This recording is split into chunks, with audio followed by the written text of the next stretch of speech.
1st November 2018, and I'm here today for your daily tarot reading. Welcome if this is the first time to my channel. My name is Kathy, and this is a completely general reading. I'm just feeling into the very general astrological aspects and then using the tarot to see what other messages want to come through. But if you've been guided here today, there could be a message here for you. So Venus is retrograde back into Libra now. So Libra is, Venus rules Libra, and Libra is the sign of relationships and trying to find harmonious balance and trying to please everyone and avoiding conflicts. But, when you avoid conflicts, you never get to the heart of the matter. And then passive aggression can come into it if you're holding things and then they erupt. And this is definitely the energies with Venus retrograde in Libra.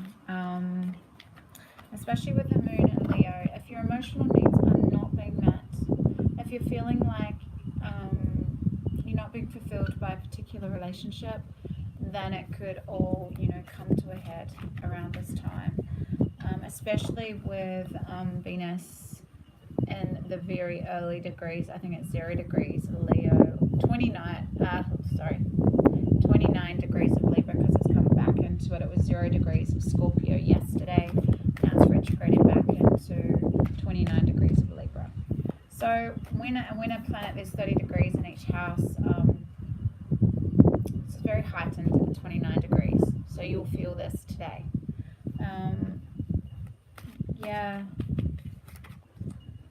So Venus is also opposite Uranus. So there's sudden jolts, sudden realizations, a feeling of breaking free, of liberating yourself from anything that's keeping you stuck and tied and feeling less than your innate freedom and your I'm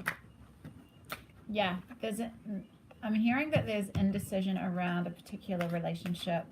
You're blinding yourself off to a certain truth, or you just don't want to see.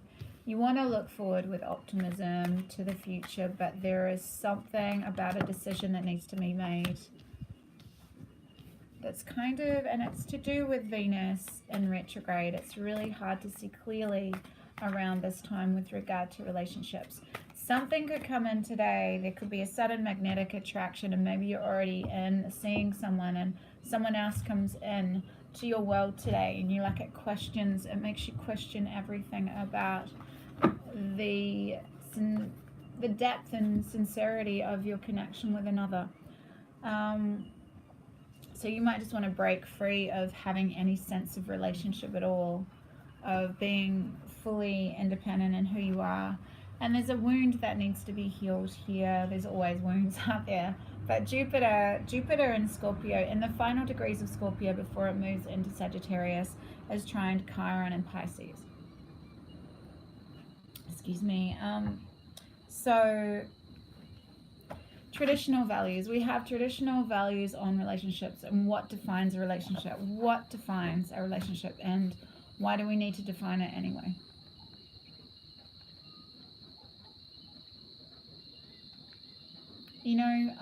I feel a sense, to me, this is kind of Jupiter energy, looking toward the future with optimism. And there is that energy around today, especially when you illuminate these wounds. You illuminate the fact for, over-depending on traditional ideals of relating, of relationships, stepping into this faith and trust for yourself, this deep inner knowing, this deep resonance with you. What is your truth regarding relationships? It doesn't have to look anything like traditional values. So today there's a potential for renewal, like complete renewal and deep healing, when you trust and have faith in your own inner knowing. And then you can, use this Jupiter. Jupiter is in Scorpio, in the 29 degrees of Scorpio, all of this week. It is really strong. Feelings, your deepest feelings, are going to lead you to that understanding, to that. Just give me one sec. Yeah, it's like being the natural detective of yourself. What will lead you into your greatest sense of expansion, which is Jupiter. you're feeling really magnetic and you understand your magnetic power, and there's a sense of liberation from needing anyone else to actually define you. You're whole. And I guess this is, Scorpio really can get, you know, Mercury's just moved into Sagittarius, but Mercury has been in Scorpio and had the ability to go deep into understanding another, playing the detective, the emotional detective.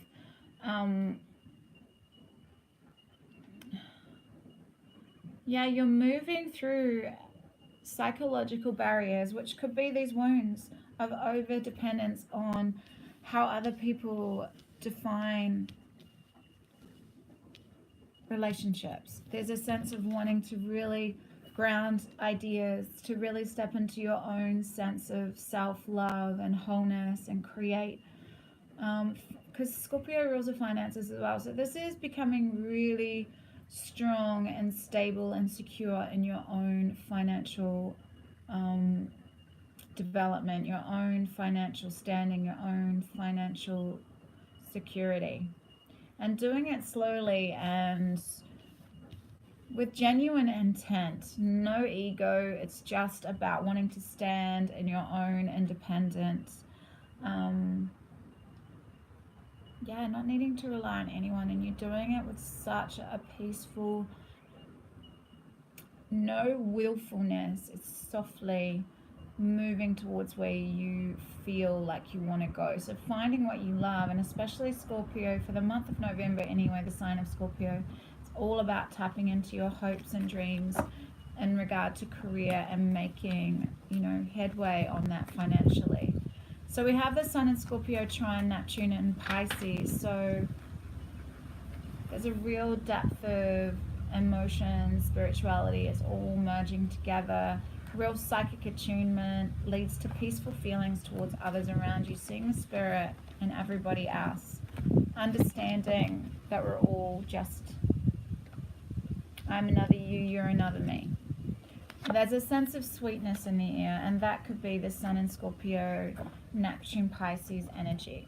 And understanding that you are the greatest power. You have the ability to stand strong in your financial independence. What did you love when you were a child? I'm hearing. What gave you a sense of joy? What, because we have the moon in Leo, there's a playful, childlike, joyous energy around tapping back into that curiosity, that openness, that zest for life, and using that to find what you want to do. What do you love to do, and how can you create financial abundance from that? Independent financial abundance, and doing it with such love of self. Self-care is paramount. Self-care is at the top of the list. So there's a decision about where you're putting your energy, and it could be to do with relationships, could do with career. They've both come through this reading. But with Venus in retrograde, there's a hazy space here. So maybe it's not the right time to make this decision, and maybe instead focus on your own independent future. Focus on what you can focus on now. Take yourself away from relationships till perhaps Venus goes direct on the 16th of November, and instead focus on what you can achieve independently. Tapping into what you really love. This could be the Six of Cups, could also be to do with children. So if you have any children in life, perhaps it's saying maybe put your focus on your financial goals and your children. So take your focus away from love at the moment if you're struggling with making a decision, or even just trying to define love, what love means for you, why perhaps your defining of relationships has been more traditional. With Uranus there is a breaking free from that, healing those wounds with Jupiter trine Chiron. Manzantia.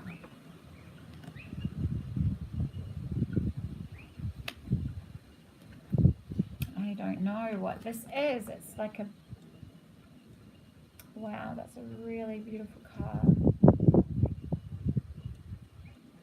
Manzanita. Manzanita, I think is the way you pronounce it. Let's see what this beautiful flower means and the power of flowers and how it pertains to what the cards we've just pulled and the astrological energies that are around today.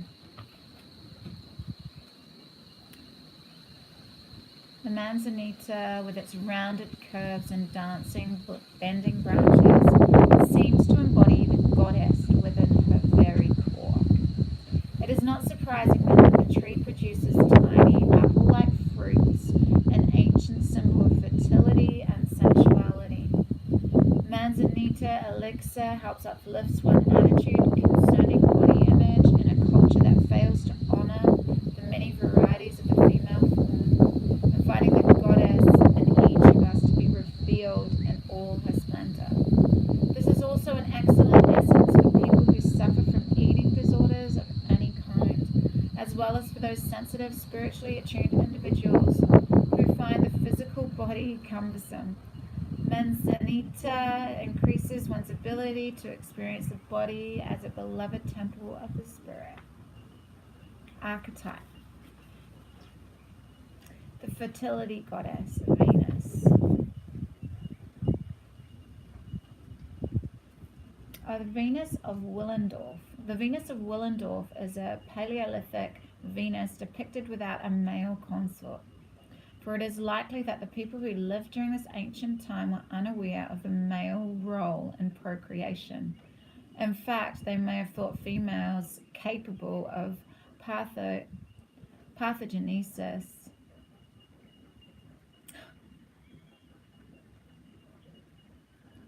or self-impregnation.